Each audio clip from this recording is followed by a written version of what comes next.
Hey guys, how's it going? Thank you so much for checking out this video. So I am going to show you how to do a vinyasa. A lot of people ask me, how do you actually do up dog? How do you go back from up dog back to down dog? And the whole transition-y part, that's the main part. So if none of that makes sense to you or it's hard to grasp, I'll show you in this video. So go ahead and roll out your mat and let's get started.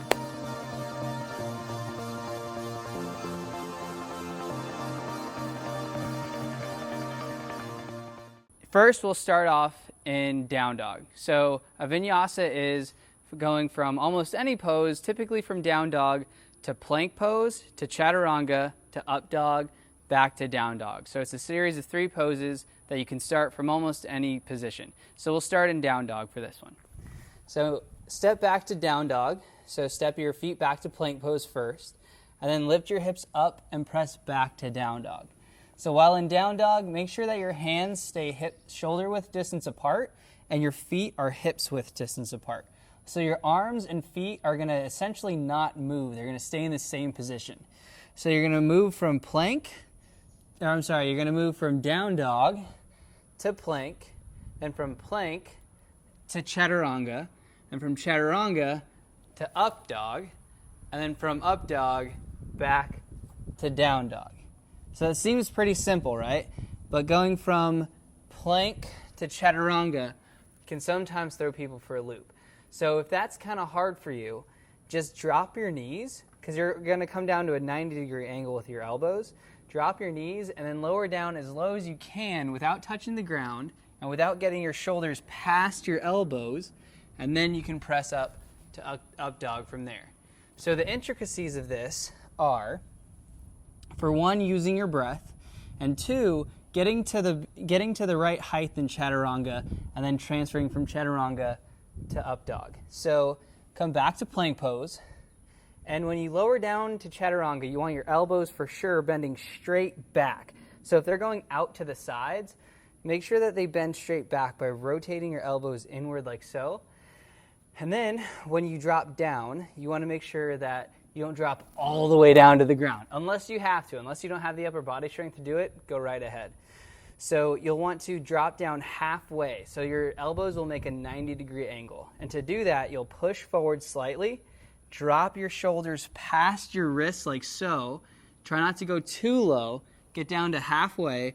And then from here, you're going to push yourself forward slightly, straighten your arms, point your toes back, and come to up dog. Now, while you're in up dog, you want both arms directly underneath your shoulders. And you want your hips about, it depends on the flexibility of your lower back, but you don't want your hips way out here unless you physically can't get them closer.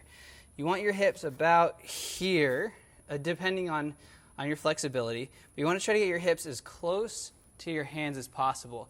And to do that, when you come from chaturanga, push yourself forward and up like so. And then also, you don't want your shoulders creeping up into your neck. You want to draw your shoulders down and get your neck way up out of your shoulders and out of your clavicles like this. Then when you go from up dog back to down dog, so if you're following along and you're already burning out, don't worry, it's all good. So from here, from up dog, you'll keep the tops of your feet on the mat. Try not to tuck your toes right away unless you have to. But keep your toes back and then lift your hips, and then press back to down dog. So all in one motion. If you want to try this with me, follow along, use your breath. You're going to inhale forward to plank, exhale down to chaturanga, then inhale up to up dog, then exhale back to down dog. As you can tell, your body's probably already getting warm just doing that. So if you ever, you wake up stiff in the morning or you just need some movement in your day, these are awesome to knock out just so you can get your blood flowing, get your body working again. So we're going to do that again. So inhale forward to plank, exhale lower down chaturanga, inhale to up dog, get the knees up off the mat and up dog, then exhale back to down dog.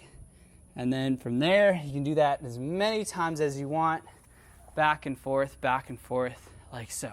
But if, say you're in another position, right? Say you're in a long lunge. So your foot's back here, or even say your knees drop down. If you're from here and you hear the instructor say in Vinyasa, you know, your arms are up or they're out here, cactus pose, whatever, you'll drop down, plant the hands, tuck the back knee, step back to plank, and there you are, ready to go for your Vinyasa.